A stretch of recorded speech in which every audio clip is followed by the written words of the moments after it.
The world ended in fire and dust. One moment, the market square in St. George's was a skeletal graveyard of collapsed vendor stalls and bullet-pocked walls. The next, it erupted into a maelstrom of violence that turned concrete into powder and air into shrapnel. The RPG screamed out of a third-story window. Its contrail was a white scar across the Caribbean morning. Lieutenant Garrett Wolfe saw it half a second too late, his warning dying in his throat as the warhead struck the ruins of an old bakery 30 feet to his left. The detonation was a physical fist. It seized the world and shook it until nothing remained but noise and chaos. The shockwave threw bodies like ragdolls. Dust and pulverized mortar rose in choking clouds that swallowed the sun. Evelyn Ashford felt herself lifted. For one impossible moment, she was weightless. Then gravity remembered her. She slammed into a pockmarked concrete wall with enough force to drive the air from her lungs. Pain exploded in her left shoulder. White hot. Absolute. It radiated outward like a dark star eclipsing thought, eclipsing breath. But no scream escaped her lips. Her jaw clenched. Her teeth ground together. Her breathing came in shallow, controlled sips. A discipline etched so deep into her bones that even agony could not dislodge it. She cataloged the injury with cold, detached clarity. Shrapnel, deep penetration, possibly near the clavicle. Artery intact for now, mobility compromised. Through the haze of dust and ringing ears, she watched them work. The SEAL team moved like ghosts in the smoke. Their combat fatigues were the color of desert sand, their movements of violent, practiced grace. They were a whirlwind of shouted commands, muzzle flashes, and controlled aggression. Bullets chewed into the facades of ruined buildings. Brass casings rained onto the broken pavement like metal hail. Contact left second-floor window. Suppressing. The staccato bark of an M16 ripped through the air. Tracers stitched a line across a shattered balcony where muzzle flashes had been winking in the gloom. Evelyn's analyst mind, the role she had worn like armor for the past year, cross-referenced their movements with textbook small unit tactics. Efficient, lethal. But they were reacting to phantoms. The enemy was patient, disciplined, firing from windows and rubble-strewn alleys with intimate knowledge of this killing ground. It was a classic L-shaped ambush. A meat grinder. She forced her eyes to focus, to see past the pain. There, a glint of light on the rooftop across the square. The unmistakable curve of a scope lens catching the sun. "Rooftop," she rasped. Her voice was gravel and broken glass. 11 o'clock. Sniper. The medic doctor. Callum McBride was already moving toward her position. He slid in beside her behind the dubious cover of a toppled concrete pillar, his medical pack bouncing against his rig. He froze for a fraction of a second when he heard her speak. His eyes, visible behind ballistic glasses, flickered to where she had indicated. Then he keyed his radio, his voice calm, despite the storm of lead tearing the air around them. "Wolf possible sniper, 11 o'clock, red building, third story." A moment later, the heavy crack of Sergeant Nolan Burke's M14 answered. A spray of shattered tiles exploded from the rooftop. A distant cry confirmed the hit. McBride turned back to her. His gaze held a flicker of something. Surprise. Civilians did not call out sniper positions in the middle of a firefight. They screamed. They froze. They curled into balls and prayed. They did not lie bleeding in the dust with the unnerving calm of a seasoned operator. "All right, ma'am," he said, his tone professional but gentle. "Let's take a look at that shoulder." Evelyn simply stared at him. Her gray eyes betrayed nothing. No fear, no pain, just a cold, empty focus that seemed to look through him rather than at him. McBride pulled out trauma shears. The blades glinted in the hazy light. "This is going to hurt," he warned. He began cutting away the fabric of her jacket and blouse. The cloth fell away in strips, revealing pale skin slick with blood. As he worked, she did not flinch. Her breathing remained steady, a practiced rhythmic cadence that seemed to defy the severity of the wound. She was a statue, silent, enduring, a puzzle that did not fit the context of her mission file. The file said she was Evelyn Ashford, 34 years old, CIA analyst, specialist in Eastern European and Middle Eastern dialects, doctorate from Georgetown, divorced, no children. A photograph of a composed woman with auburn hair against a backdrop of the Langley headquarters. But as McBride exposed the mangled flesh of her shoulder and saw the way she had already tried to apply pressure with her own hand, using precise finger placement to slow arterial bleeding, he felt the first cold tendril of realization. This woman was not what the file claimed. The briefing room at Naval Station Roosevelt Roads in Puerto Rico smelled of stale coffee and ozone. Fluorescent lights hummed overhead, casting everything in a sterile, colorless glow. A map of Grenada dominated the far wall marked with red circles and blue arrows that told the story of an operation already in motion. Operation Urgent Fury, Day 3. Lieutenant Garrett Wolf stood at parade rest near the front of the room, his jaw set, his eyes fixed on the map. He was 38 years old, lean and hard, with the kind of weathered face that came from a decade of deployments to places that did not appear on tourist brochures. His uniform was crisp despite the Caribbean heat. His bearing was that of a man who had learned that discipline was the only shield against chaos. Beside him, his team, 5 operators, the best the Navy had to offer. Each one a specialist, each one a weapon honed to a razor's edge. Dr. Callum McBride, the medic, 32 Scottish heritage with steady hands and a quiet competence that had saved more lives than he cared to count. Sergeant Nolan Burke, communications and marksman, 31 with the sharp eyes of a hunter and the patience of a man who understood that silence was often louder than noise. Corporal Beckett Pointman, 29, wiry and fast with an instinct for danger that bordered on the supernatural. Blake Donovan, demolitions, 33, methodical and precise, a man who treated explosives with the reverence of a priest handling sacraments. And sitting in the back of the room, separate from the team, was the woman, Evelyn Ashford. She wore civilian clothes, khaki slacks, a plain white blouse, a light jacket to conceal the sidearm Wolf knew she carried. Her auburn hair was pulled back in a simple ponytail. Her face was calm, her posture relaxed. She looked like a college professor waiting for a lecture to begin. Wolf did not trust her. It was not personal. It was tactical. In his world, unknowns were threats. Variables that could not be controlled were liabilities. And Evelyn Ashford was an unknown, a last-minute addition to the op. A civilian, an analyst, dead weight. The door opened. A man entered. Older, 61 years old, with silver hair and the kind of ramrod-straight bearing that came from a lifetime of military service. His uniform bore the eagles of a full colonel. His nameplate read Brennan, Colonel Thaddeus Brennan, Marine Corps, Pentagon liaison. He was here to observe, to report back to the brass, to ensure that this clusterfuck of an operation did not spiral further out of control than it already had. Brennan moved to the front of the room with the slow, deliberate steps of a man who had earned the right to take his time. He nodded to Wolf, then let his gaze sweep over the assembled team. "Gentlemen," he said, his voice was gravel and authority. "Miss Ashford?" Evelyn inclined her head slightly but said nothing. Brennan gestured to the map. "Your mission is straightforward. Extract Ambassador Whitmore and his aide from the residence in St. George's. Cuban and Soviet forces control the city. Resistance is expected to be moderate but organized. You will insert via fast boat at 0300, move through the city on foot, secure the package, and exfil to the rally point for helicopter extraction." He paused, letting the words settle. "Miss Ashford will accompany you. She speaks Russian, Spanish, and Arabic. In the event you encounter enemy communications or need translation support, she is your asset." Wolf's jaw tightened. "With respect, Colonel, this is a combat operation. We do not typically bring civilians into the field." Brennan's gaze was steady. "Miss Ashford has been cleared for this mission at the highest levels. She goes." "That is not up for debate, Lieutenant." Wolf held the colonel's stare for a long moment. Then he gave a curt nod. "Understood, sir." Brennan turned his attention to Evelyn. "Miss Ashford, do you have any questions about the operation?" She stood. Her movements were fluid, economical. When she spoke, her voice was calm and clear. "The ambassador's residence is located here," she said, pointing to a spot on the map. "Soviet advisors are known to operate from a command post approximately 6 blocks south. If we encounter enemy patrols, what is the rules of engagement?" Wolf blinked. It was not the question of a linguist. It was the question of someone who understood tactical operations. Brennan answered without hesitation. "Weapons tight unless engaged. Avoid contact if possible. If contact is unavoidable, neutralize the threat and continue the mission." Evelyn nodded. "Understood." She sat back down. The room was quiet.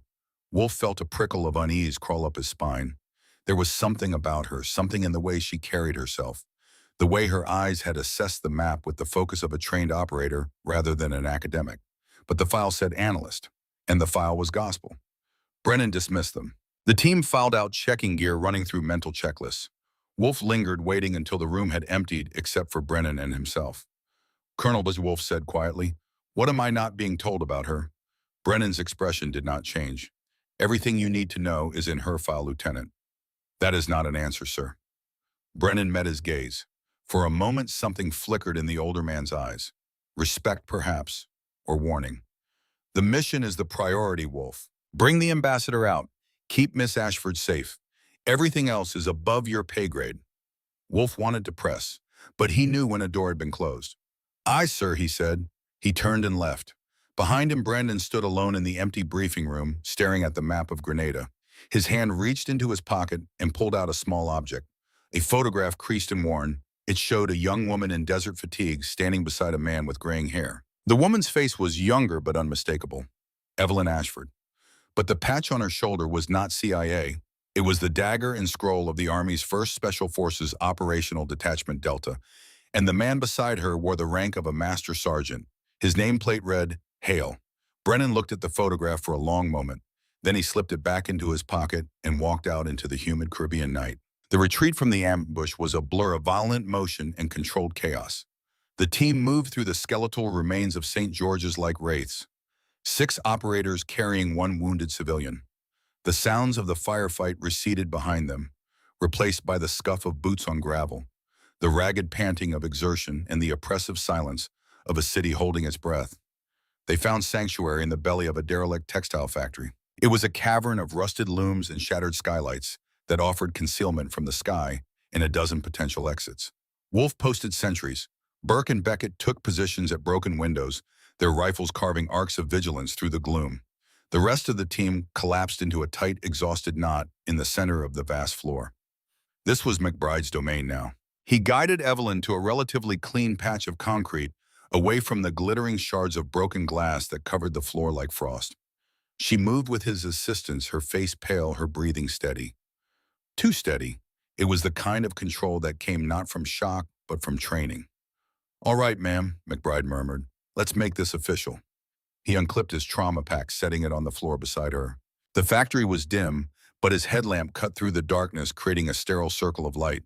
The makeshift pressure bandage he had applied in the market square was soaked through, a grim testament to the wound's severity. He worked with practiced efficiency, his movements sure and economical. "This is going to be cold," he warned, irrigating the torn flesh with saline solution. The wound was ugly, a crater of muscle and tissue gouged out by a piece of flying metal. He needed to clean it, assess the damage, and pack it before infection became as dangerous as the men hunting them. Evelyn remained utterly still. Her head was propped on a discarded roll of fabric. Her eyes were closed, her face serene, as if she had retreated to some inner fortress where pain could not reach her. Her breathing was the only indicator of consciousness, the same unnervingly steady rhythm McBride had noted before. As he worked, his fingers probed the edges of the wound. He was a mechanic of the human body. His job was to understand the damage, but it was the landscape around the injury that gave him pause. His headlamp traced across her skin, revealing a history written in scar tissue. Near her collarbone, a thin white line, almost invisible. It spoke of a surgeon's scalpel. Precise, professional, not the jagged remnant of a back alley medic's needle. Lower on her ribs was the unmistakable puckered circle of a healed bullet wound, an entry point. His gaze instinctively followed the likely trajectory. There, just visible as she lay on her side, was a larger, more ragged scar on her back. The exit wound. They were old, fully healed, but they told a story of violence that her file had conveniently omitted. McBride's brow furrowed. He had read her dossier a dozen times in the 72 hours before insertion.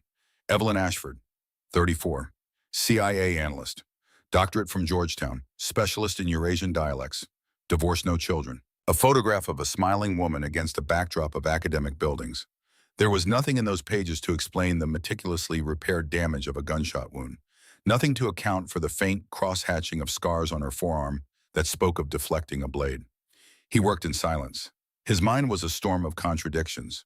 The military trained its soldiers to recognize threats, and the biggest threat was the unknown. Evelyn Ashford was now a walking, breathing unknown. Her stoicism was not the shock-induced numbness of a civilian. It was the practiced endurance of someone intimately familiar with trauma.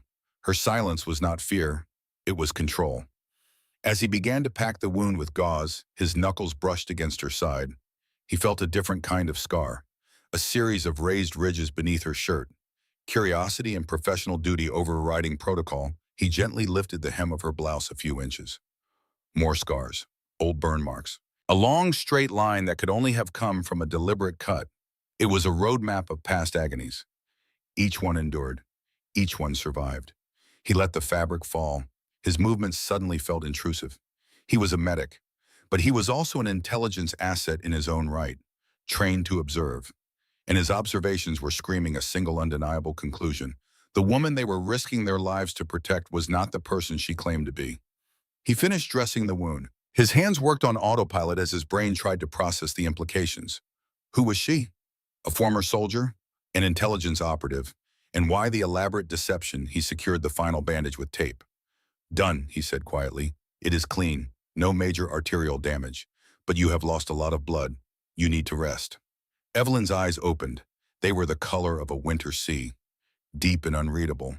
She gave him a slow, deliberate nod, a gesture of acknowledgement, not gratitude. She did not thank him. She did not ask questions. She simply accepted his work, pulled a thin jacket tighter around her uninjured shoulder, and closed her eyes again, leaving McBride alone with the silent, alarming truth of her secrets. He stood. His knees protested after kneeling on concrete for 20 minutes. He walked over to where Wolf stood near a shattered window, scanning the ruins outside through a high-powered scope. How is she? Wolf asked without looking away from his observation. Stable, McBride said. For now, but she has lost a lot of blood. She needs rest. Ideally, she needs a hospital. But we both know that is not happening. Wolf grunted. She going to make it? If we do not push her too hard, yes. Wolf lowered the scope. He turned to look at McBride. You have something else to say, Doc. I can hear it in your voice. McBride hesitated. Then he made a decision. Sir, she has scars. Old ones, bullet wounds, entry and exit, professional surgical repair, blade defense marks on her forearm, burns, things that do not match her file. Wolf's expression did not change, but his eyes sharpened. What are you saying? I am saying that she is not a linguist, sir. Or if she is, that is not all she is. Those scars are combat injuries, the kind operators get, not academics. For a long moment, Wolf said nothing. He turned back to the window, his jaw tight. The file says she is an analyst, he said finally. That is what she is until proven otherwise. Our job is to keep her alive and complete the mission. Everything else is noise. Aye, sir, McBride said. But as he walked back to check on Evelyn, he could not shake the feeling that the noise was about to become a roar. Pain was an anchor. It moored Evelyn to the gritty concrete floor of the factory. But fever was a tide, relentlessly pulling her consciousness out into a dark, familiar sea. The low, guttural whispers of the seals became a distant drone, like the buzz of flies over carrion. The damp chill seeping into her bones was no longer from the tropical rain leaking through the factory's broken roof. It was the searing heat of the Levantine sun. The smell of rust and decay gave way to the sharp, acrid scent of cordite and dust. She was no longer Evelyn the analyst. She was Wraith, and the city was not Grenada. It was Beirut. The rooftop was a flat expanse of sun-bleached concrete overlooking a neighborhood that had been beautiful once, before the war, before the bombs. Now it was a maze of shattered buildings and improvised barricades, a graveyard where the living still walked. She was 29 years old, young, hungry, convinced she was faster and smarter than death itself. Beside her, Master Sergeant Marcus Hale adjusted the spotting scope. He was 42 with a weathered face and eyes that had seen too much, but still managed to find humor in the world. He passed her a canteen. The water inside was warm, almost hot, but it was wet. Patience, Wraith, he murmured. His voice was a low rumble that was always calm. Even here, 3,000 feet above a valley crawling with ghosts. The city decides when it is time, not you. They were a two-person sniper team, Delta Force, operating under a SIATA mandate that officially did not exist. Their mission was to observe a high-value target, a financier funneling money to Hezbollah. Observe, report, do not engage. The target appeared at 1100 hours, right on schedule. He moved through the street below with a retinue of bodyguards climbing into an armored sedan. But it was not the target that caught Evelyn's attention. It was the courier, a younger man, mid-20s. He emerged from a side door carrying a leather satchel. He moved quickly, nervously glancing over his shoulder, and his path would take him across an exposed plaza for exactly 12 seconds. A shot was possible. Difficult, but possible. I can take him, Evelyn whispered. Her eye was already pressed against the scope of her Macmillan TAC-50, the world reduced to a magnified circle of crosshairs. Marcus, I have the shot. We cut off the message before it leaves the city. Marcus hesitated. She could feel his doubt, a subtle tension in the air between them. Command said hold, he reminded her softly. Eyes on the prize only. The prize is not moving. This one is. It is a clean shot, Marcus. Trust me. The arrogance of youth, of believing she was faster, smarter than the enemy. The fatal hubris of the predator who forgets that someone is always hunting the hunter. Another pause, then his quiet assent. Send it. The recoil was a familiar, violent kiss against her shoulder. The world through the scope jumped, then resettled. The courier was gone, a puff of red mist against the gray stone. A perfect shot, a fatal mistake. The crack of her rifle echoed through the valley, a sound wave that pinpointed their location with absolute precision. And from a ridge they had not seen, a position they had failed to identify in their reconnaissance, came the reply. Not the chaotic spray of an AK-47, but the single terrifying crack of a Dragunov S5D, a counter-sniper. Waiting, patient, knowing that eventually hubris would make someone reveal themselves. Evelyn did not hear the bullet that hit Marcus. She only saw the result, the look of surprise on his face. His lips parted to say something that never came. He slumped forward, a dark, wet stain blossoming on his chest like a terrible flower. His last act was instinct. He pushed her deeper into the nest they had built, his body shielding hers. Marcus, her voice was a scream, a raw animal sound torn from somewhere deep inside her. She grabbed him, tried to pull him back, but he was already gone. His eyes were open, staring at nothing. Blood pooled beneath him, dark and thick, soaking into the concrete. She pressed her hands against the wound, trying to stop the bleeding, but there was too much, too fast. Her hands were slick with it, red and warm and final. The radio crackled, voices screaming. Wraith, you are compromised, abort, abort. But she could not move, could not think, could not breathe. Marcus was dead, and it was her fault, her arrogance, her need to take the shot, her belief that she knew better than the man who had taught her everything. She had killed him. A frantic jolt threw her back into the present, the sound of metal scraping against concrete, one of the seals shifting position. It had been the sniper's retort in her dream. Her face was slick with sweat. Her heart hammered against her ribs like a trapped bird. She was in the factory. The wound in her shoulder was a throbbing echo of the guilt that had never left her. Her hand, trembling slightly, moved beneath her jacket. Her fingers closed around a small, smooth object in her pocket. A piece of metal, worn and cool to the touch. A small, stylized falcon carved from a spent rifle casing. Marcus had given it to her after her first confirmed kill, years before Beirut, when she was still green, still learning. Every hunter needs a totem, Wraith, he had said, to remind her what she is. She clutched it tight. The metal bit into her palm. She had tried to bury Wraith on that rooftop in Beirut with Marcus. She had tried to become Evelyn, a woman of words and data, not bullets and blood. But the past was not a corpse to be buried. It was a ghost, and it had followed her all the way here, into the dark. Time was bleeding away. Every second spent motionless in the rusted belly of the industrial canal was another second for the enemy to close the trap. They moved in a tight formation, weapons high, eyes scanning the crumbling walls that rose on either side like the ribs of some ancient beast. The concrete was pitted with bullet holes from conflicts that predated this war. Graffiti in Spanish and English marked the passage of previous occupants, the living and the dead. Evelyn moved with assistance from McBride and Beckett. They had fashioned a makeshift support sling from paracord and tactical webbing. Every step sent fresh waves of pain through her shoulder. But she bore it in silence, her jaw set, her eyes forward. The fever was rising again. She could feel it, a distant heat creeping through her veins, turning her thoughts sluggish. But she forced herself to remain present, to observe, to calculate. Wolf led from the front, his M4 sweeping in controlled arcs. Behind him, Donovan checked corners.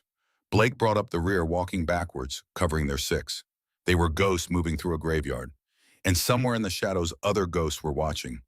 It was Burke who stopped them, his gloved hand rising in the universal signal for halt.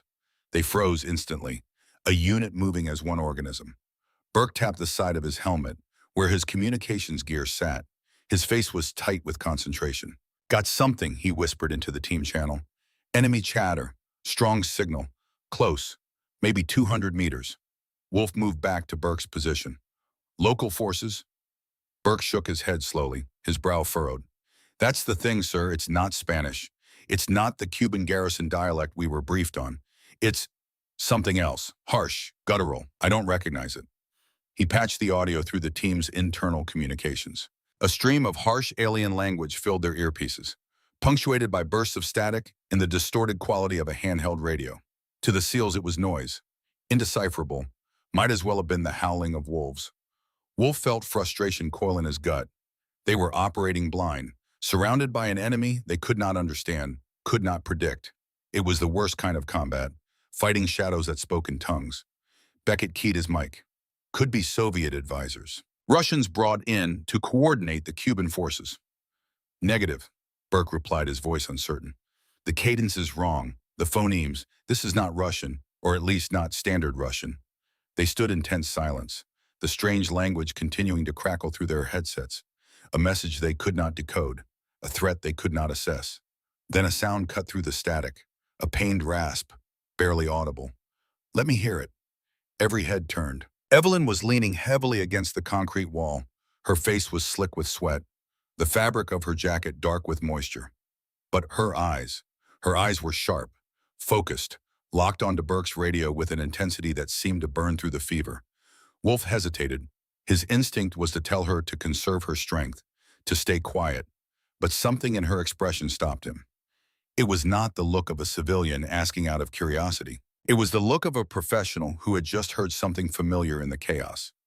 McBride's words echoed in his mind. There is more to her than what was in the file. Wolf made a decision. He nodded sharply to Burke.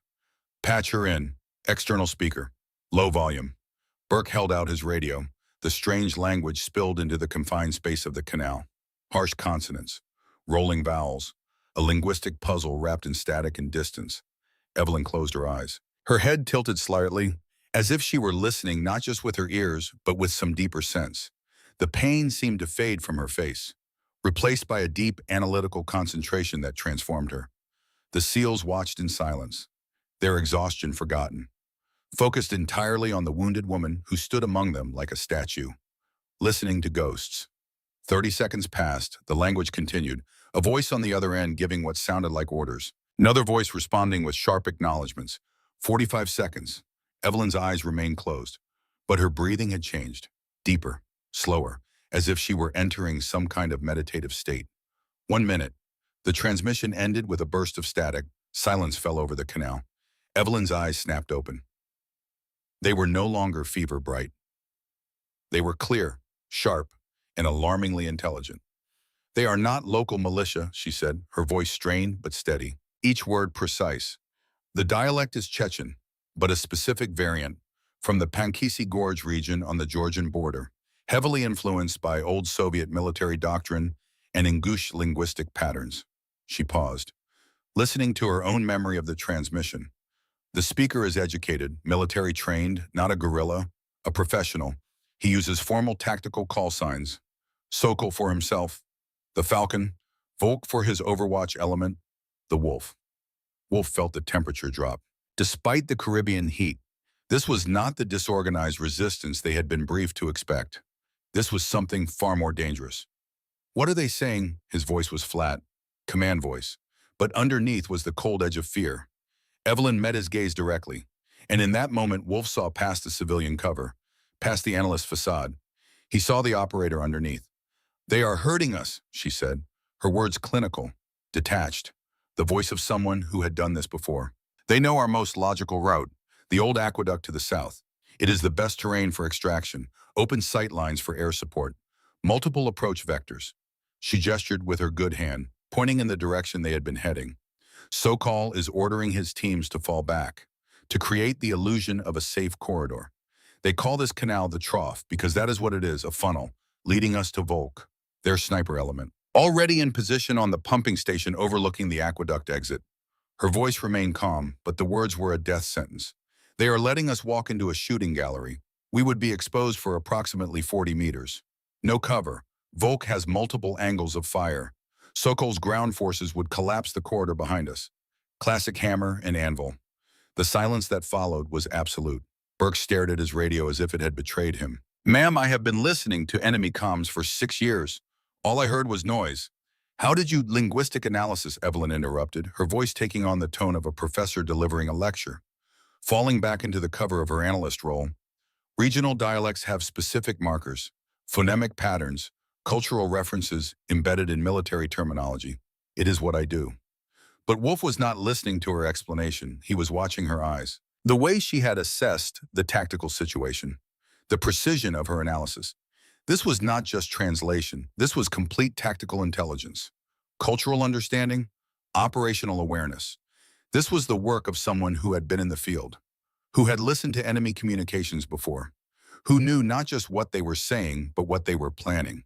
The image of the fragile civilian liability that he had carried in his mind shattered completely, replaced by a truth he was only beginning to understand. She had not just saved them from a bad situation, she had saved them from a perfectly executed ambush, from annihilation. His decision to push south, to take the obvious route, would have killed them all. It was a humbling realization, a terrifying one. He keyed his communications. His voice was steady, but something had shifted in his tone. The arrogance of assumption was gone.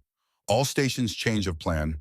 We are not going south. Repeat, we are not heading for the aqueduct. We backtrack to grid November 7, then east through the old city. Burke, pull up alternate routes. I want 3 options in the next 2 minutes. He turned back to Evelyn. His expression was unreadable, but his eyes held a new weight. You, he said, the single word carrying layers of meaning. You are with me, up front. He was no longer placing her where she could be protected. He was placing her where she could see, where she could advise, where her unique skills could be utilized. She was no longer the package to be delivered. She was an asset to be deployed. Evelyn simply nodded. No words, no acknowledgement of the shift. But Wolf saw something flicker in her eyes. Recognition, perhaps, or maybe just exhaustion. Either way, the dynamic had changed, and they both knew it. The fever pulled her under like a riptide. One moment Evelyn was moving through the canal, supported by McBride and Beckett. The next, the world was dissolving, the concrete walls bleeding into sand-colored stone, the Caribbean humidity giving way to the dry furnace heat of the Levant. She was no longer in Grenada. She was no longer Evelyn. She was Wraith, and the city was Beirut. The rooftop was an expanse of sun-bleached concrete, overlooking a neighborhood that had once been beautiful. Tree-lined streets, Ottoman-era architecture, cafes where intellectuals had debated philosophy over thick Turkish coffee. Before the war, before the bombs, before the city had eaten itself alive. Now it was a graveyard, buildings reduced to hollow shells, streets choked with rubble and burned-out vehicles, a maze of death where the living moved like rats, scurrying from hole to hole, praying that today was not the day the sky fell on them. She was 29 years old. Delta Force, operating under CY, a Special Activities Division mandate, the best of the best, a ghost among ghosts. And she believed with the absolute certainty of youth that she was untouchable. Beside her master, Sergeant Marcus Hale adjusted the spotting scope. He was 42, weathered, with laugh lines around his eyes and a scar across his left cheek from a piece of shrapnel in Mogadishu. He moved with the economy of a man who had learned that wasted motion was the enemy of survival. He passed her a canteen. The water inside was hot, almost undrinkable, but it was wet. Patience Wraith, he murmured. His voice was a low rumble, always calm, even here, 3,000 feet above a valley crawling with men who would kill them without hesitation. The city decides when it is time. Not you, not me, the city. It was his mantra, the philosophy he had tried to instill in every operator he had mentored over 2 decades of service, that the deadliest weapon in a sniper's arsenal was not the rifle, not the scope, not even the skill. It was stillness. The ability to become part of the landscape, to let the world forget you existed, until the moment you reminded them. Evelyn took a sip of the scalding water, let it burn down her throat. She was young, impatient, a thoroughbred straining at the bit. How much longer, she asked, trying to keep the frustration out of her voice. Marcus did not take his eye from the scope. As long as it takes, they had been on this rooftop for 48 hours, observing a high-value target, a financier, moving money from European banks to Hezbollah accounts, funding the purchase of weapons, the training of fighters, the infrastructure of terror. Their orders were clear. Observe, report, do not engage, wait for the main operation to move. They were the eyes, not the fist. But Evelyn was tired of watching, tired of waiting, tired of being passive. At 1100 hours, the target appeared, right on schedule, a portly man in an expensive suit, moving through the street below with a retinue of bodyguards. climbing into an armored Mercedes. Evelyn tracked him through her scope. 800 meters. Wind negligible. Clear shot. But the orders were observe only. Then she saw him. The courier, a younger man, mid-20s, emerged from a side door. Nervous, glancing over his shoulder. He carried a leather satchel, clutched tight against his chest, and his path took him across an exposed plaza. 12 seconds of visibility. No cover. Evelyn felt her pulse quicken. This was an opportunity. The courier was a link in the chain. Remove him, disrupt the network. I can take him, she whispered, her eye already pressed to the scope of her TAC-50. The world reduced to crosshairs and calculations. Marcus, I have the shot. We cut off the message before it leaves the valley. Disrupt their timeline. She heard Marcus shift beside her, felt his hesitation. Command said hold, he reminded her, his voice soft, patient. Eyes on the prize only. The courier is not the mission. The prize is not moving, Evelyn countered, her finger resting lightly on the trigger, feeling the gentle resistance. This one is. 12-second exposure. Range is 800 meters. Wind less than 2 knots. I can make this shot, Marcus. She could hear his breathing. Slow, steady. He was weighing options, calculating risks. The courier was moving. 10 seconds of exposure remaining. We could cripple their communications for weeks, Evelyn pressed. One shot, one target. Maximum disruption. 8 seconds. She felt Marcus's doubt. The war between protocol and opportunity. Trust me, she said. And that was the key. The thing that tipped the balance. Marcus had trained her, mentored her, watched her grow from a green recruit into one of the finest operators in the unit. He trusted her judgment, her skill. 6 seconds. Send it, he said quietly. The recoil was a familiar kiss. Violent, immediate. The rifle barked. The bullet flew. Supersonic, invisible. A finger of death reaching across the valley. The courier's head snapped back. He dropped, dead before he hit the ground. The satchel fell from his hands, papers scattering in the breeze. A perfect shot, the worst mistake of her life. The crack of the rifle echoed through the valley, a thunderclap that announced their position to every ear within a kilometer. The very thing they had spent 2 days avoiding, and from a rooftop she had not seen, from a position they had failed to identify, from a hunter who had been more patient than she. The Dragunov spoke. One shot, precise, calculated. Evelyn did not see it coming, did not hear the bullet. The first indication was Marcus making a small sound, a grunt of surprise. Then he was falling forward. She caught him, her hands grabbing at his gear, pulling him back into the hide.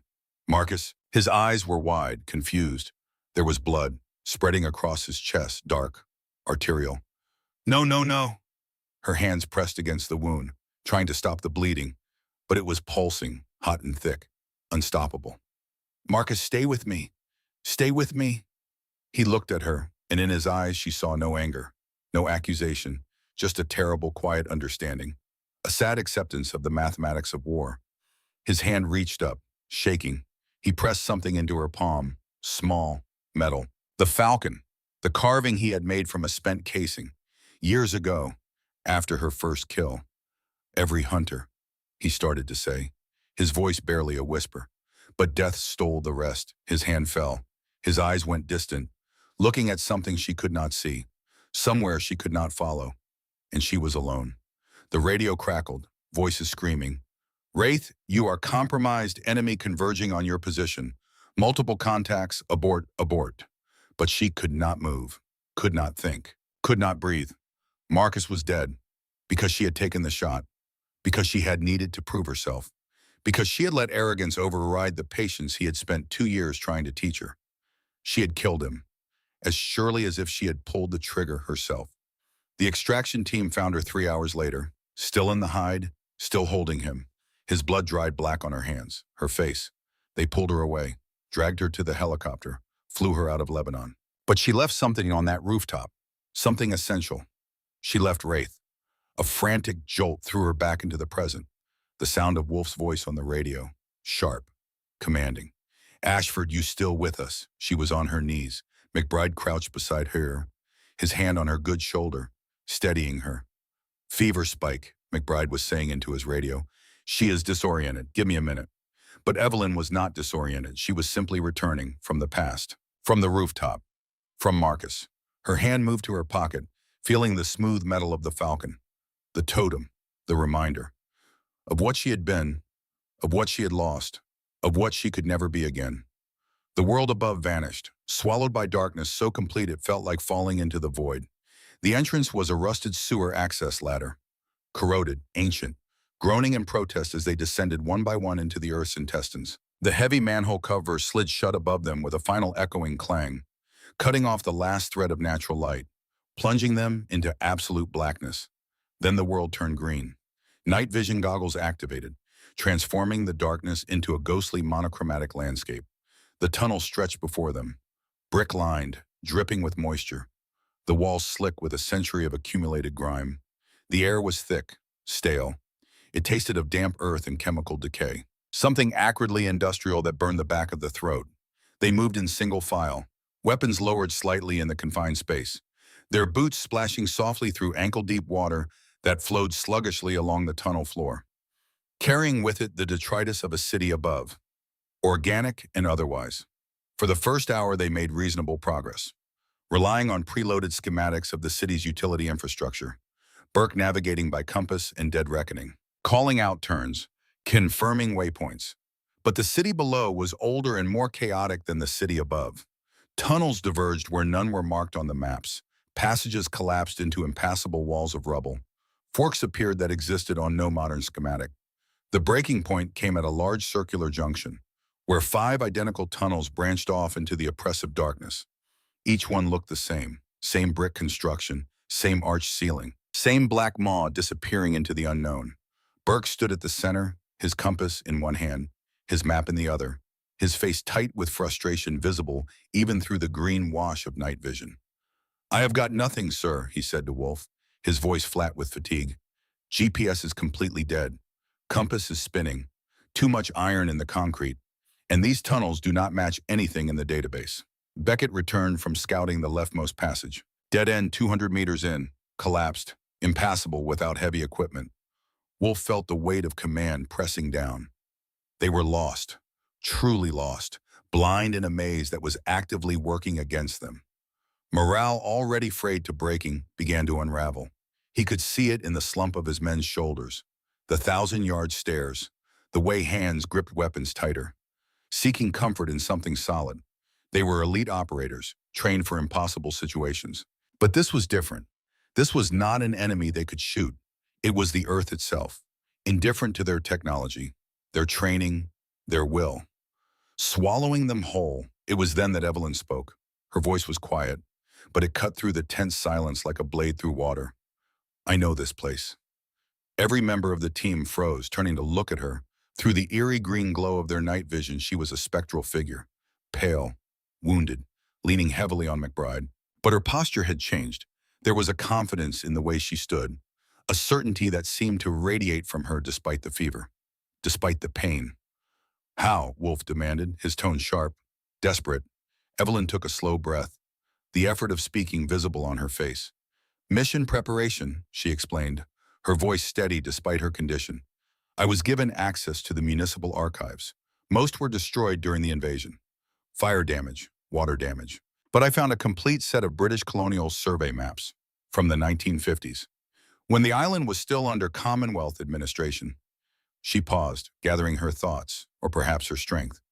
"The original storm drain and utility tunnel infrastructure, complete with elevations, junctions, ventilation shafts. I committed them to memory. It is what I do. Build mental models, contingency planning. To the SEALs, it was an explanation that bordered on the impossible. They trained to memorize specific routes, building layouts, entry and exit points for operations, usually supported by satellite imagery and multiple reconnaissance runs. Evelyn was telling them she had memorized the entire subterranean nervous system of a foreign city, just in case.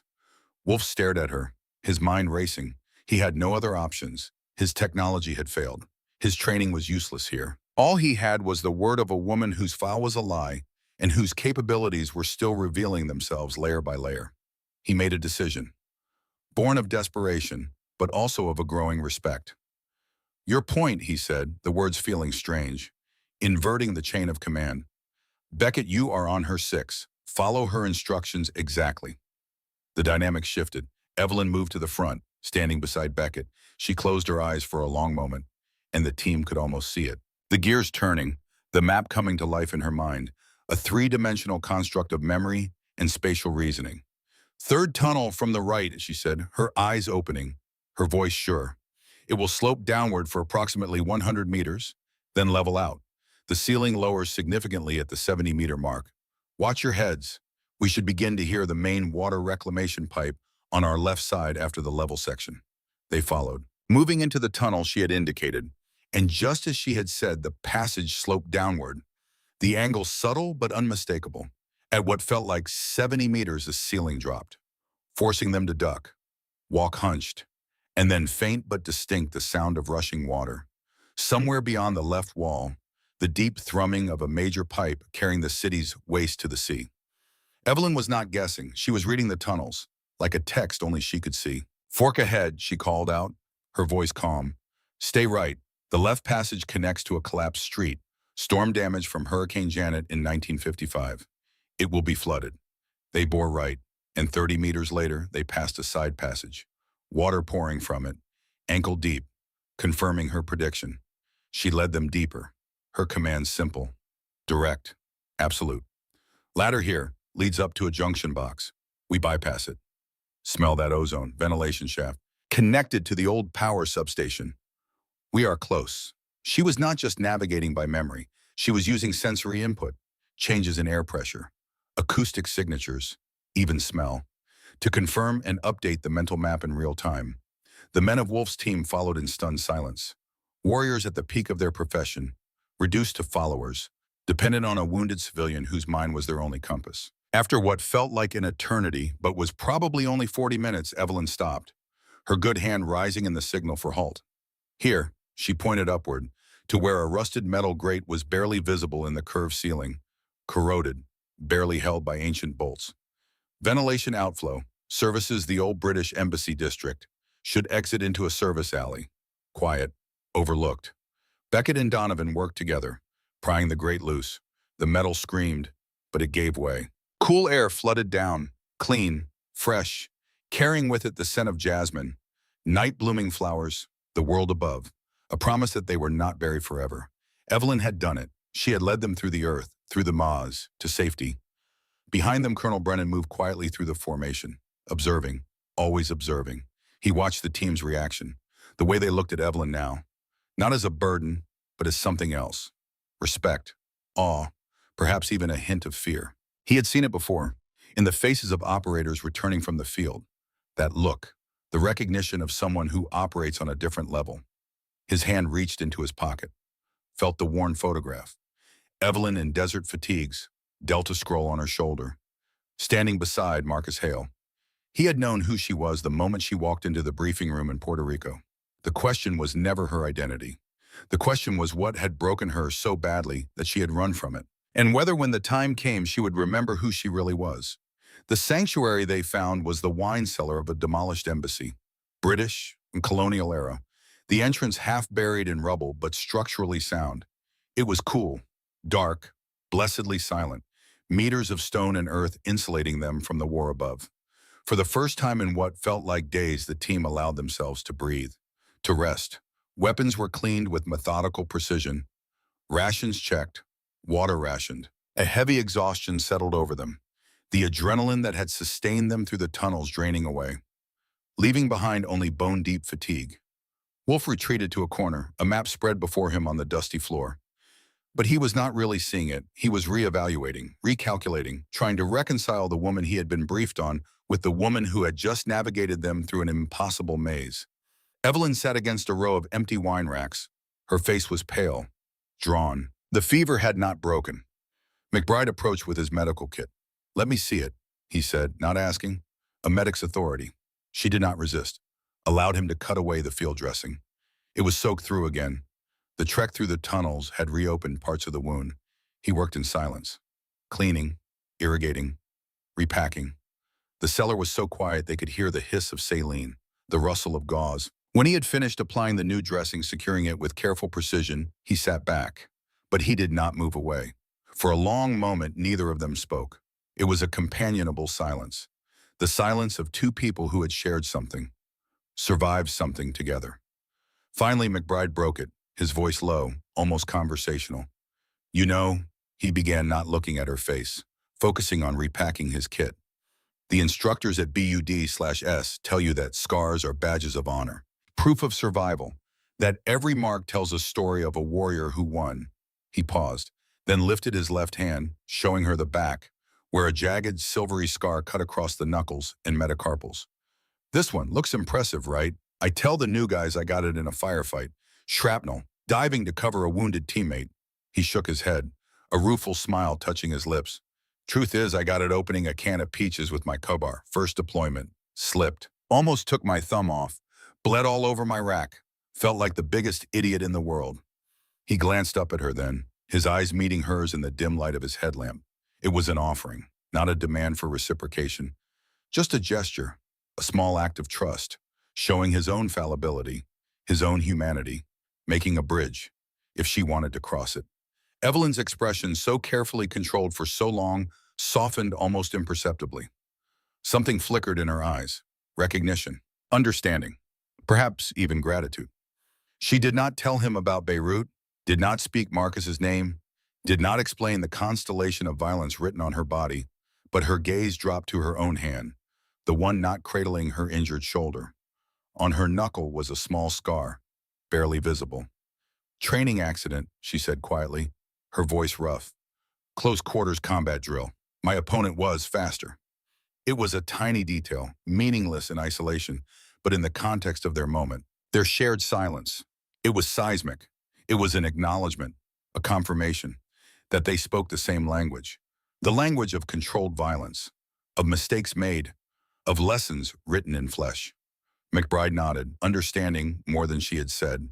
He finished securing his kit, his movements unhurried. There, he said. That should hold. Thank you, Evelyn replied. 2 simple words. But they carried weight. They were the first she had offered that were not tactical, not transactional, just human. Across the cellar, Wolf was conducting his own calculations. He laid out their remaining supplies with brutal honesty. 3 MREs, 7 people. Water for maybe 36 hours if they were disciplined to the point of dehydration. Communications batteries at 20%. Medical supplies nearly exhausted. They were an island, and the tide was rising. He saw it in his men's eyes. The coiled tension, the fear. Not of death necessarily, but of dying slowly. Trapped, hunted. Beckett approached, moving with the stiff gait of a man barely holding himself together. Sir, he said quietly, keeping his voice low, we need to talk about the math. Wolf knew what was coming, had been expecting it, dreading it. Speak freely. Beckett took a breath, forcing the words out. We are not moving fast enough. Every hour we sit, they tighten the cordon. We cannot fight our way out, not with current ammunition and 1 wounded non-combatant who cannot move at combat speed. He did not look toward Evelyn, but the implication was clear. There are options, sir. We find a secure location, leave her with supplies, medical kit, radio beacon. We break through light, fast. Call in her extraction coordinates once we are clear. His voice dropped even lower. It is basic triage, sir, save the majority. The transformation in Wolf was volcanic, instantaneous. He moved until he was inches from Beckett's face. His voice was not raised. Did not need to be. It was cold, hard, absolute. Listen very carefully, Corporal. That woman is the only reason we are not all corpses in an alley right now. He jabbed a finger back toward where they had come from. I was leading this team straight into a kill box. A perfect ambush. We would have been cut down in the open. Every one of us. Dead. Because I did not see it coming. His voice intensified. She saw it. She decoded their communications. She identified their tactics. She saved our lives. He stepped closer. Then when our $1 million technology failed in the dark and we were lost and blind, her brain became our only compass. She navigated us through a maze that should not have been possible. Wolf's voice dropped to a lethal whisper. She has done more to keep this team alive than any of us. She is not a liability, Beckett. She is a force multiplier. And as of right now, she is one of us. He let that settle. We do not leave our people behind. Ever. Is that understood? The force of the command was a physical thing. Every man in the cellar had stopped pretending not to listen. They were frozen, watching. Beckett, his face pale, gave a single sharp nod. Understood, sir. Good, Wolf said, stepping back, the fury receding, but the authority remained. He turned, his gaze sweeping the team before landing on Evelyn. She was watching.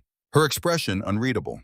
Whether she had heard every word or simply sensed the shift in atmosphere was unclear. But the message was sent, received. She was no longer the mission. She was part of the team, and they would leave this city together. All of them, or none of them. Sanctuary had a shelf life.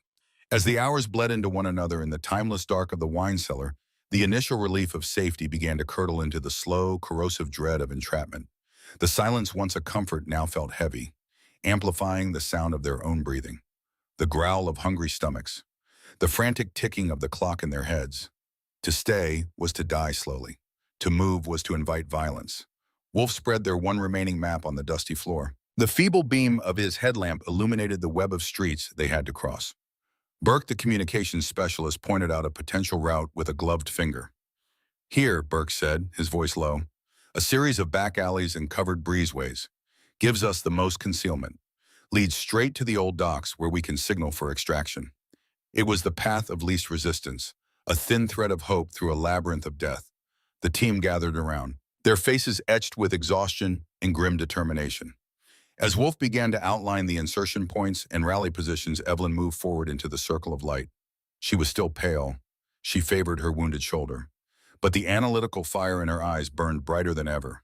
She stared at the map for a long moment, her mind not just seeing streets and buildings, but visualizing sight lines, choke points, fields of fire. No, she said, her voice quiet but absolute.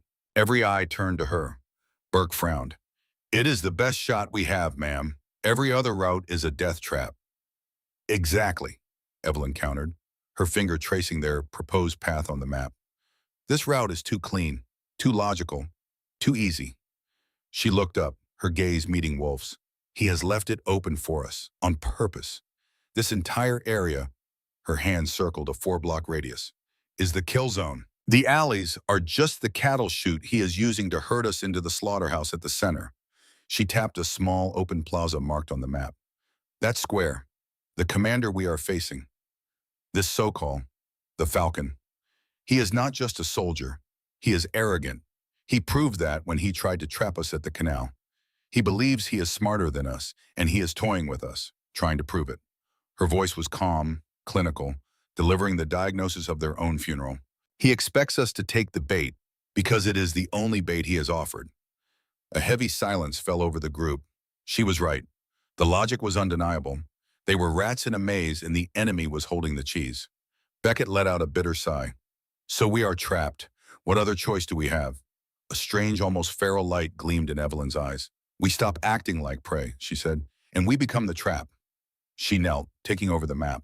Her finger moved with surgical precision. We walk into his kill zone. We let his scouts see us heading down this path, just as he expects. But we do not go all the way to the square. We stop here. Her finger landed on a derelict 3-story building, a former municipal office that bordered the main alley. We get there hours before he expects us to, and we prepare a reception. The audacity of the plan was breathtaking. It was one thing to avoid a trap. It was another thing entirely to hijack it. He will have men on these rooftops, she continued, her words coming faster, the plan crystallizing in her mind. But he will expect us on the ground. We will not be. We will be inside this building. We use the debris to fortify the lower floors, funnel them in. We use cabling from the walls as tripwires, rig them with whatever noisemakers we can find. We turn the second floor into our primary firing position. Create a crossfire that will tear them apart as they enter the alley. She was no longer Evelyn, the quiet analyst. She was Wraith, the huntress, the strategist. Her mind was a cold, beautiful engine of war. She saw it all. How to turn a collapsed staircase into a deadfall. How to use broken mirrors to watch blind corners. How to turn the enemy's own plan against him with brutal, elegant simplicity.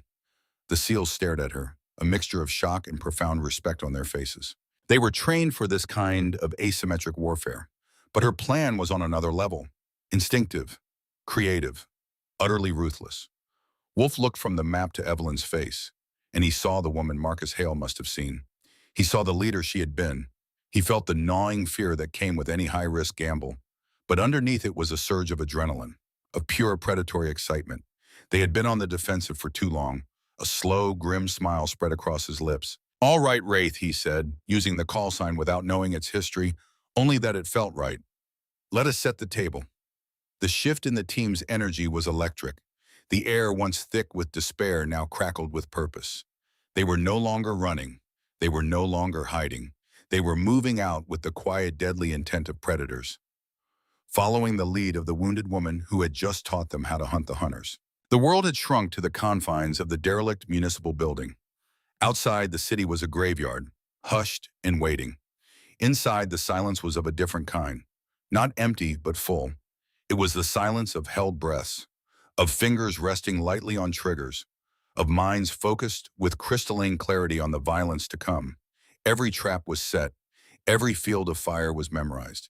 Every man was a coiled spring of lethal potential. They had transformed the decaying structure into a perfect instrument of death. Now all they could do was wait for the performance to begin.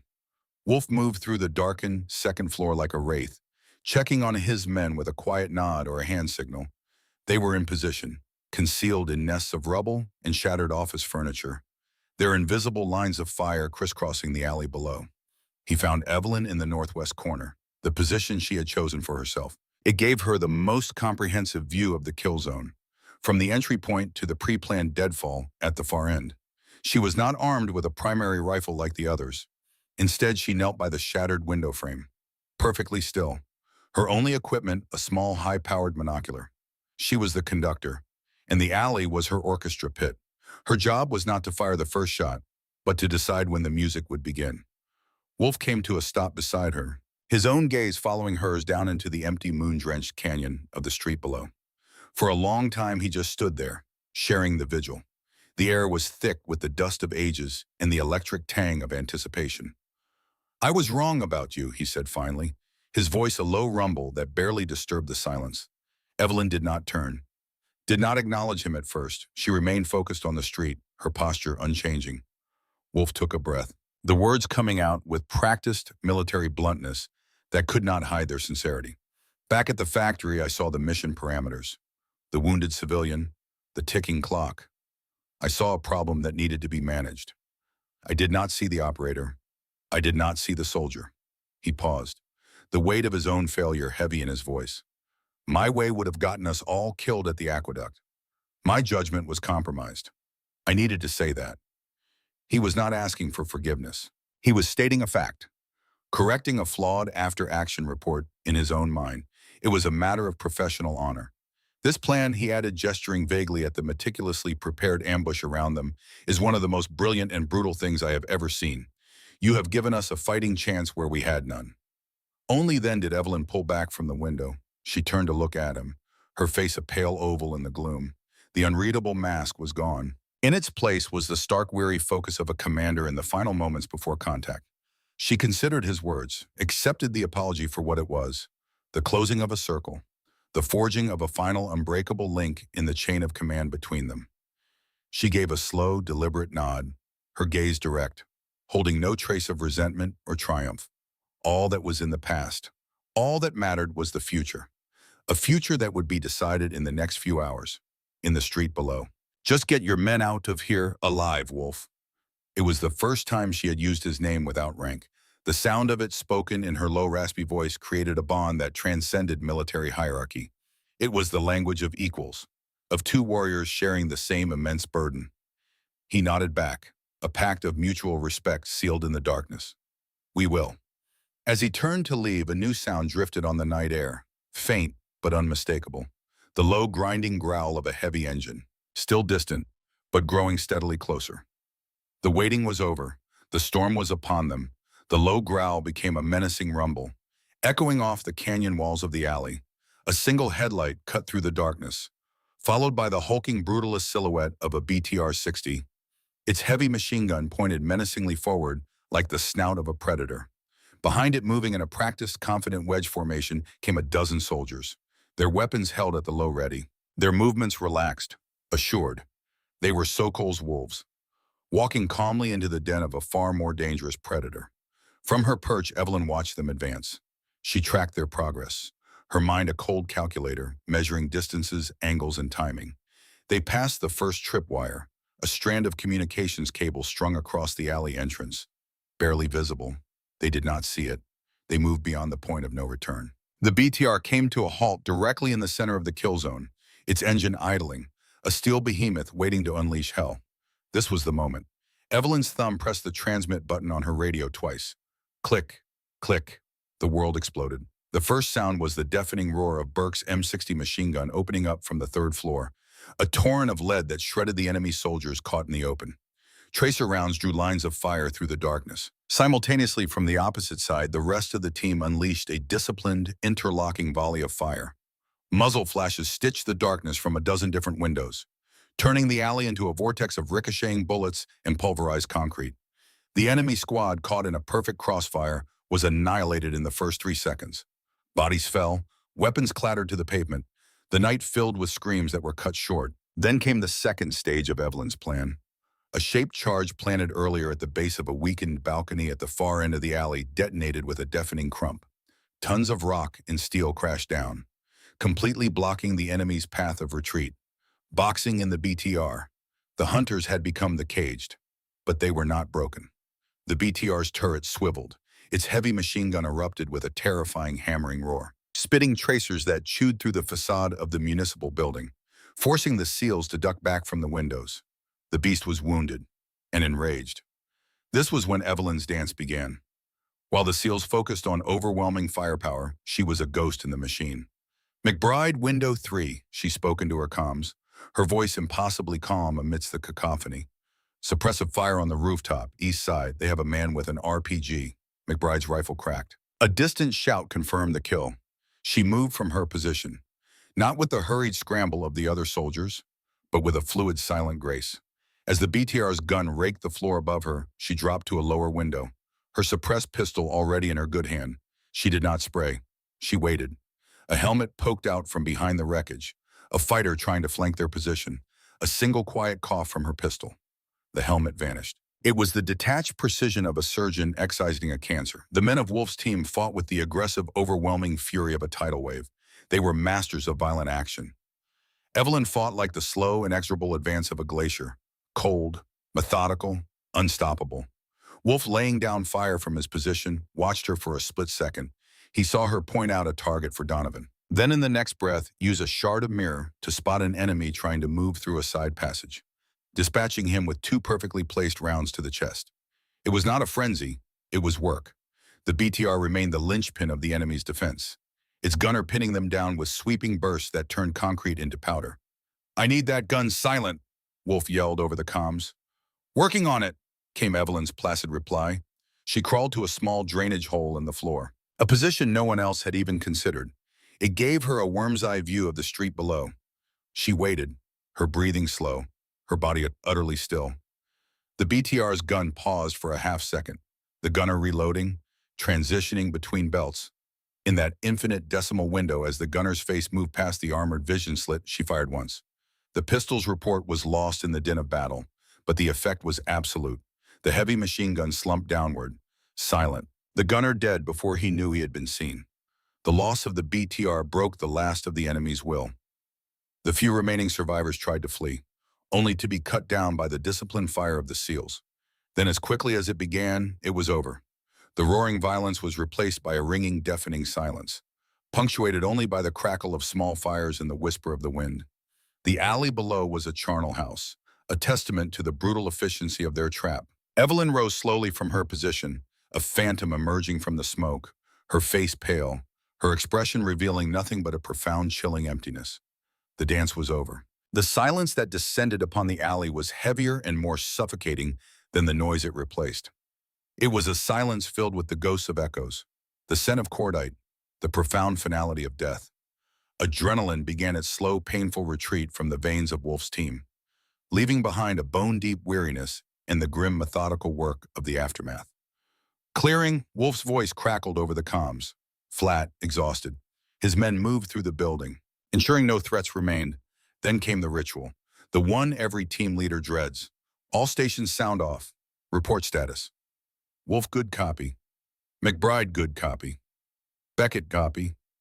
Donovan copy. A pause. Burke, Wolf repeated, his voice sharper now. Burke sound off.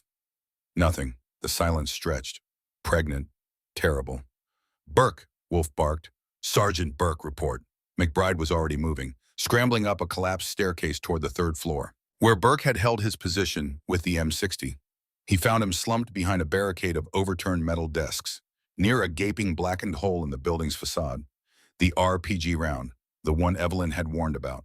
It had found its mark after all. Burke had not been the primary target, but shrapnel observes no allegiances. From her position below, Evelyn saw McBride kneel. She saw the slump of his shoulders, the slow, deliberate way he reached out to close his friend's eyes. The victory so absolute and brilliant just moments before turned to cold gray ash. The scene superimposed itself over another, older, more terrible. The sight of McBride kneeling over Burke blurred, the dusty room dissolving into a windswept rooftop. It was no longer Burke's body on the ground. It was Marcus's, his blood a stark dark stain upon the concrete. The same ringing silence, the same smell of gunpowder, the same crushing, unbearable weight of a life exchanged for her own. It happens again, the old insidious voice whispered in her mind. You are the constant. The variable is who dies for you. Her breath hitched, the air catching in her throat like a fishhook. The strength that had carried her through the fight, the cold clarity of Wraith shattered, leaving only the broken, guilt-ridden shell of Evelyn. She stumbled back from the window, her hand flying to her mouth to stifle a cry, as the fortress she had rebuilt around her heart crumbled to dust. Before the spiral could pull, her completely under a presence was beside her. McBride. He had returned from the third floor, his face a stony mask of grief, but his eyes were clear, and they were fixed on her. He saw the tremor in her hands, the wild panic in her eyes. He recognized the abyss she was staring into, because he had stood at its edge many times himself. He gripped her good arm, his touch firm, grounding. Evelyn, look at me. She could not. Her gaze was fixed on the floor, on the memory of Marcus's face. Listen to me, he said, his voice low but insistent, cutting through the fog of her trauma. He did not say the things she expected. He did not offer the empty comfort that it was not her fault.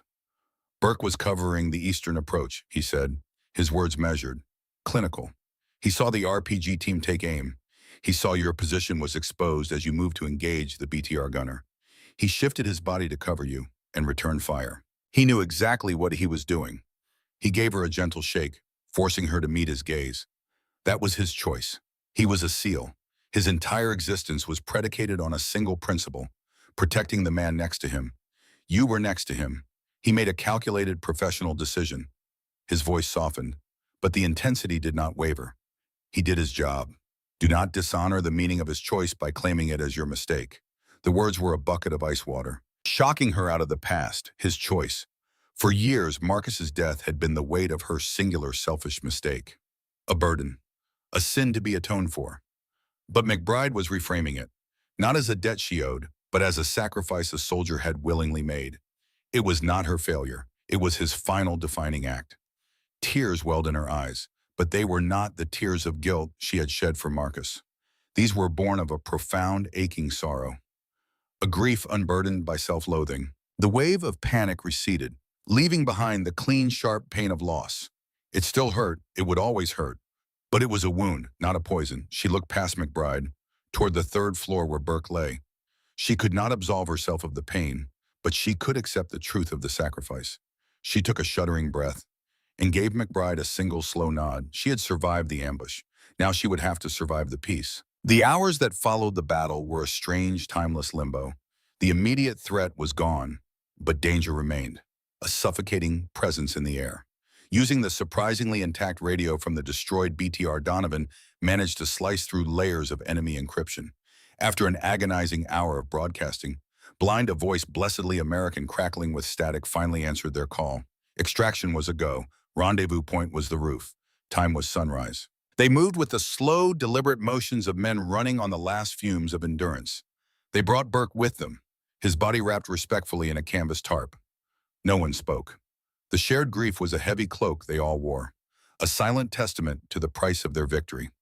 They set up a defensive perimeter on the rooftop, a flat expanse of tar and gravel overlooking the sleeping wounded city. And then they waited for the dawn. It came not as a sudden revelation, but as a slow, delicate bleed of color on the eastern horizon. First a bruised purple, then streaks of soft gray and pale pink, the light gradually spilling over the jagged silhouette of the skyline. The rising sun touched the plumes of smoke that still drifted from the alley below, turning them into pillars of golden rose. It was a dawn of breathtaking, heartbreaking beauty, a stark contrast to the ugliness of the night they had just endured. A new sound began to separate itself from the morning breeze, a faint rhythmic thump, thump, thump that grew steadily louder. It was the sound of salvation. Minutes later, two HH-60 Pavehawk helicopters appeared, flying low and fast, their dark shapes stark against the gentle morning sky. The lead helicopter flared for landing, its rotor wash a hurricane of dust and debris that stung their eyes and tore at their clothes. The side door was open, revealing the calm, professional faces of the pararescue jumpers waiting to receive them. The extraction was a model of military efficiency. The team collapsed their perimeter, moving in a tight practice formation. Burke's body was loaded first, an act of solemn priority. McBride helped Evelyn aboard, his hands steady on her arm as she navigated the lurching cabin. He strapped her into a seat, pulling the harness tight with a reassuring click. One by one, the remaining members of Wolf's team clambered inside, their faces grim, their movements heavy with the weight of what they were leaving behind. The Pavehawk lifted off, its ascent powerful and immediate. It banked hard, and the city spread out below them like a broken map. Through the open door, Evelyn looked down. She could see the municipal building, a pockmarked husk. She could see the alley, a dark scar littered with the burnt-out husks of vehicles. She could trace their entire desperate journey. The market square where she was wounded, the factory where McBride discovered her secrets, the dark maze of tunnels that had been their salvation. It was a landscape of her own rebirth, written in fire and blood. She felt no triumph. The relief of survival was a hollow thing, a distant echo that could not penetrate the profound emptiness inside her. The fear was gone. The adrenaline was a fading memory. And in their place was a vast, weary clarity. She had come to this city as Evelyn, a woman hiding behind a wall of words and data, desperately trying to silence the ghosts of her past. She was leaving as Wraith, a woman who had finally accepted that the ghosts were a part of her. The war was not just a place she visited, it was a fundamental component of her soul. McBride, watching her from across the cabin, saw the look on her face. It was not the relieved expression of a rescued civilian. It was something else entirely. It was the look of a soldier returning from the front, a quiet, somber acceptance of the violence she had both endured and inflicted. It was the look of a woman who had stared into the darkest parts of herself and had not looked away. The helicopter climbed higher, catching the first direct rays of the sun. The light filled the cabin, illuminating the exhausted, grime-streaked faces of the survivors. Evelyn did not turn away from the window. She kept her eyes fixed on the city, on the souk and the ruins, until it was nothing more than a brown smudge on the horizon, a memory already beginning to fade. The battle for the city was over, but the war inside her, she now understood, would never truly end. 3 weeks later, the world was a quiet, sterile place. Evelyn sat in a featureless room at Ramstein Air Base in Germany. The room was painted a placid institutional beige. It smelled faintly of antiseptic. Her shoulder, now home to a fresh, angrily looking scar, a new addition to her collection, ached with the promise of rain. She had been debriefed by a series of polite, humorless men in uniform. Her every statement recorded, analyzed, and cross-referenced. She had told them a version of the truth, carefully omitting the ghosts and the memories, editing herself down to a series of tactical observations. The members of Wolf's team were gone, flown back to their own separate world for their own debriefings. She had shared a final silent nod with Wolf, a quiet handshake with McBride. No promises were made.